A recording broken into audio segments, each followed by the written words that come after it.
Hello everyone, welcome back to another video by MacDonald Bullion. We're here at Cardiff Gold today with Dan. Dan, how are you doing today? Yeah, I'm great. Great. Hello, everyone. So today we're going to talk about the different variation of sizes of gold. So I'll leave it to you, Dan. Oh, right. Okay. Right. So we have a selection of gold in front of us, and it starts where most sort of retail available bars would start, which is the 1 gram. This then goes into a 2 gram. There is a 2.5 gram with some manufacturers and a 2 with other manufacturers. So there's a bit of a disparity there. Okay. And then we're into 5, then 10, 20 grams, and now it jumps over and gets a bit weird, right? So it now goes into an ounce. It's very important to remember an ounce is a troy ounce and not a cooking ounce, as we call it, because I can never pronounce the word. So one ounce then comes next. After that, we're into 50 grams, 100 grams, and some retailers then go on to 250, 500, and then a kilogram, 1,000 grams. Some vary, across the board there. What's the most popular? So, fun enough, we were discussing this internally just a couple of days ago. Where I think historically an ounce used to be very, very popular. I think it was more the price point that was popular. So before, when you used to be able to get an ounce between sort of £1,000 to £1,500, that's where the ounce was popular. And as that shifted up, the 20 gram took in that ounce price, right? So that started to get popular as well. So we see more of a price point popularity than a particular product popularity, because it's always important to get the most amount of gold for your money. Is there a different variation when it comes to the premium of the products that you pay? Is it better to go bigger than smaller? How does that work? Yes. And this is a key point that we explain to new collectors and new investors. So you pay a very large premium the smaller the bar. So if you're buying it gram by gram, that is a very, very expensive way of buying it. So we see the price per gram change pounds per gram all the way up to 20 grams. Once you pass 20 grams, the price difference is more of pennies than pounds. In fact, many bars are very much a similar price from an ounce up to 100 grams. And then once you pass 100 grams, that difference starts coming down. So you pay a very large premium at 1 gram, that starts to come down to an ounce. It sits around the same for an ounce, 50 gram and 100 gram, and then starts to drop very, very marginally after that. Is coins more popular than bars? Which is the more popular one? Yeah, at the moment, no. People are buying as much gold as they can, right? The price is going up dramatically. They're buying gold to the maximum of their affordability, because gold for most people is their savings. So they will put their spare money, they put their spare savings into gold and let it sit. Now, it depends on the kind of the person and what they want to do and how they want to do things. But the big advantage to some coins, being the British coins, like this 2025 Gold Brittania, there is no CGT applicable. And that is a big tool for some people. These Britannias, are they in stock currently at Cardiff Gold? Yeah. We have a handful available at the moment, but we always have them available. So if you pre-order on the website, we can deliver or make them available for collection in store. The important thing is fixing that price, because it's really volatile at the moment. I was going to say, because what's gold sitting at currently? When I last looked, just before we started chatting, it was £2,113. Not as high as it's been. I've seen £2,150 and beyond. But again, it's high. It's high, very high. It's grown so much in the last year, I want to say. I can't even remember what it was 1 year ago today. I want to say it was about £1,700, but I made a mention of it as well previously, that I go back to this person that had actually bought three sovereigns, and the three sovereigns cost £330 each, and this was just three perhaps years ago. And I remember him saying, "Oh, I don't know, it's a bit expensive compared to what they were, what he's thinking of." And now, I mean, the gold sovereigns will be more so reaching the £500 mark, close to, Yeah, if anything. So 530, that sort of region. Yeah. Funnily enough, I got a customer who was haggling a price with me this morning, and he. I like to remind him that he bought a kilo at £30,000. it's crazy. So the half kilo that we have here is over that already. So yes, but my question to you and the audience then is that the price of gold going up, or is that the strength of the pound coming down? Think there's going to be many that will say it's going to be the pound. It's the big debate, right? Well, that's it. I think inflation is obviously, we expect there to be inflation. It made the news recently with how high it's been. And I suppose there's that argument that people may not see gold as an investment purely because, let's say, the pound is not backed by anything, is backed by the government. So, as opposed to years ago when we were on the gold standard, silver standard, things were a little bit different. But it's a storage of wealth, I'm saying, when it comes to gold. Yeah, so we explain it as gold being your ISA. So that's probably about as best of an example I can give. You're locking your money in for a period of time, and that period of time has to be sort of 3 to 5 years, realistically. Don't get me wrong, there are people who make their money back and are in profit before that, but we have to be conservative. We don't want gold going up quickly. We want it to be a slow, steady, step by step, gradual. It's not a cryptocurrency or something that's going to make money quick. We want to avoid that. We want something slow, stay safe and steady. So as long as it beats inflation, I'm pretty happy. 30% in a year, I'm not sure. And you've got some real big bars here as well. I'm just going to showcase some of these. I'm going to go straight for the biggest one that I've got here. Yeah. So a big chunk of gold here, which is going to be a 500 gram. Hopefully the focus isn't too bad, but if not, I will do an overlay. But you've got there a 500 gram Umicore fine gold, 49's fine, 500. How much is this in gold? So that is, you're looking somewhere around 36,000 pounds Wow. at the moment. So it goes to show how much gold actually is compared to, let's say, a 500 grams when it comes to silver. So comparing the gold and silver, how much, let's say, if I had £1,000, how much gold could I get with £1,000, for example? So you'd be looking at maybe a 10-gram bar with a little bit of change in there. Yep. 20 grams is you're looking towards the 1,500 mark. And that's how we've sort of seen the popularity of products change over the last couple of months. A lot of people used to be buying ounces. Like this example of this dragon bar here is a very, very popular size. Then they sort of switched to 20 grams and then down to 10 grams. Now we're seeing a lot more tens going out in comparison to what used to be the ounces. The only thing I'd say about the ounces, if you're getting started, you know where it's worth, right? Every retailer, everyone has the fix in ounces. So that's a really handy starting place to be.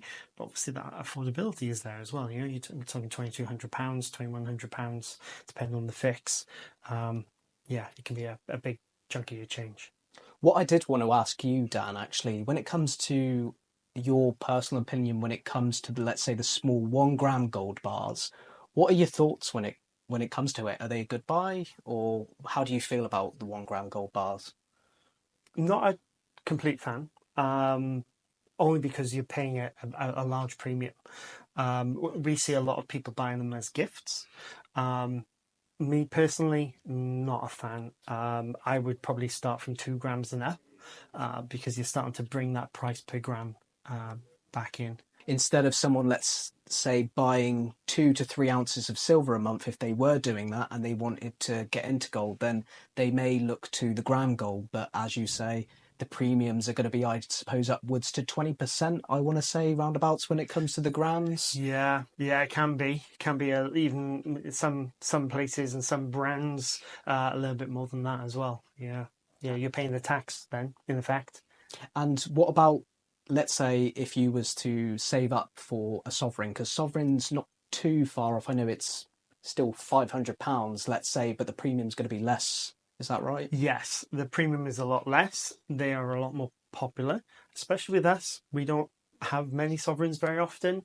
The sovereigns we do have are normally picked up in-store retail, so they don't make it to the website. But yeah, you're into sort of 8 grams 22 carat, 7.3 grams in pure.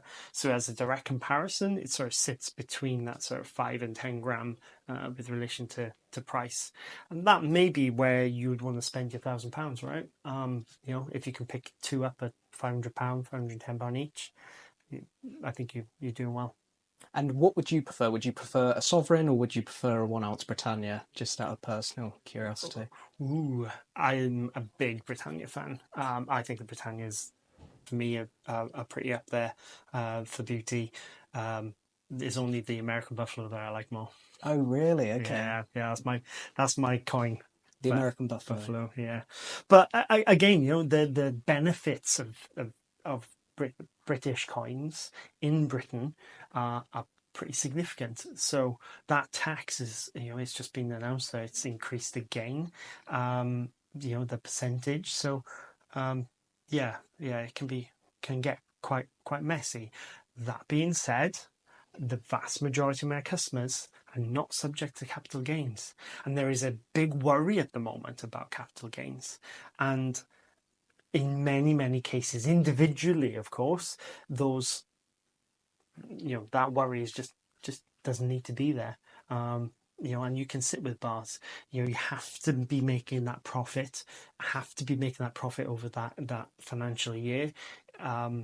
And a lot of products are going to be sold or disposed of in that time. That taxable event is going to happen in that time, and you may be surprised that you're not going to be subject to CGT. So don't close up that door to the bars either. Yeah. So whether it be bars or coins, either is a good buy. Get as much gold as you can, as fast as you can. What's your thoughts actually on the gold price going forward? We've seen it increase. If I was to say, give an estimate of where you think it's going to go, where do you think gold is going I, to sit? I probably get asked this question several times a day now. I'm a little bit more conservative. I have to be. You can't get too excited in the industry. There were times I never even thought we'd see that £2,000 an ounce, right? And we're talking 2150s. You know, madness, exciting, right? It doesn't matter to me as a dealer where the price goes, up or down. It matters to me personally, of course. I don't want it to go too far down. My prediction, I think slow and steady until December. We have to see what the election does. That's due in a couple of days. That could have a big effect and point it in the direction it will tend to go. I was asked yesterday whether whether or not I see £3,000 announced, and not for a time. And I think the 2200s for next year, I think that'd be nice. Sit nice and steady and calm that 30% down. It has definitely increased hugely. I think in the past year alone, as you say, 30%. I think even in the last 10 years, it's near enough. I want to say 160%. I remember making videos not so long ago and I was saying 130, 140. And in the last year alone, it really goes to show the increase of gold. But as you say, is it because of the pound devaluing? Likely to have some impact on the price, I imagine, especially with the US dollar as well. So in terms of gold and silver, let's say let's start with gold first. So let's say I would like to buy some gold and I want to try and keep it as low premium. So I want to get as much gold as I can. Sure. And I've got £10,000. Cool. So what can I buy for £10,000? Gosh, £10,000. Well, you're already into 100 gram bar. So premium wise, that's pretty good. Tradability wise, maybe not so good. So you have to sort of balance out that tradability aspect as well. Because, like we said about the price really started moving after the dot-com era. And people are becoming more aware of it through places like yourself and your viewers becoming interested in varying different products of gold and silver. So you have to be able to not only sell it to me, I can buy wherever you put 100 kilos on the desk, I can buy it. The real test is if you can sell it to or trade it with another member of the public or a member of the community. So if you had 10,000, I'd probably drop down to an ounce and I'd get multiple ounces. If you were a higher tax earner or potentially subject to CGT or could potentially become subject to CGT, I'd use a little bit more of that budget and go into the Britannias. If not, get as much gold as you can. Yeah, stick with that ounce. And what about silver? Let's say I wanted to buy £10,000 worth of silver, probably quite a lot of silver. What are your thoughts about that? I wouldn't.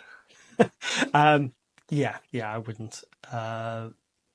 There are benefits to certain silver products. I get it. There's a lot of speculation. I am concerned that some of that speculation is people encouraging others to buy it to artificially push that price up. But it's nowhere near as expensive as it should be, right? You know, the ratio is 83, 84 to 1, which is a lot of silver. A lot of silver. If I was to have that £10,000 and I would put it, and I had to buy silver, I would always go for the cheapest Britannias I could get. The 1 ounce Silver Britannias, get as many of them as I can, and go from there. And what's your thoughts on the silver price? Where do you think that will go? Up.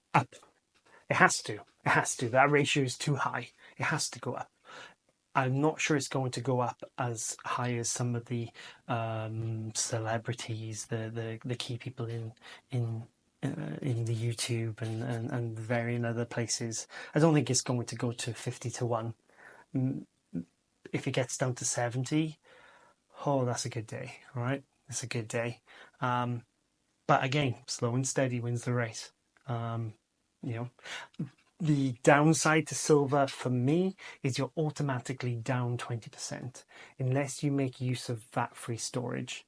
And VAT-free storage is a big tool for most of the retailers.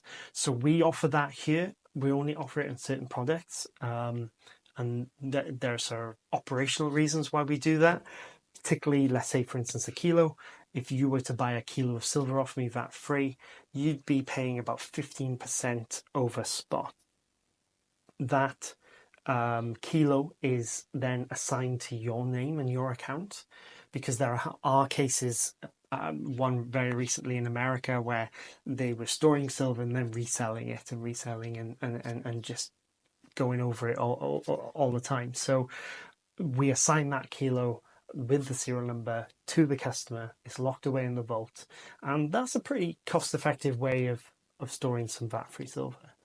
And I would consider that if I was in the market for silver. Platinum is going to be something that is around, that people buy. You've got Platinum Britannias.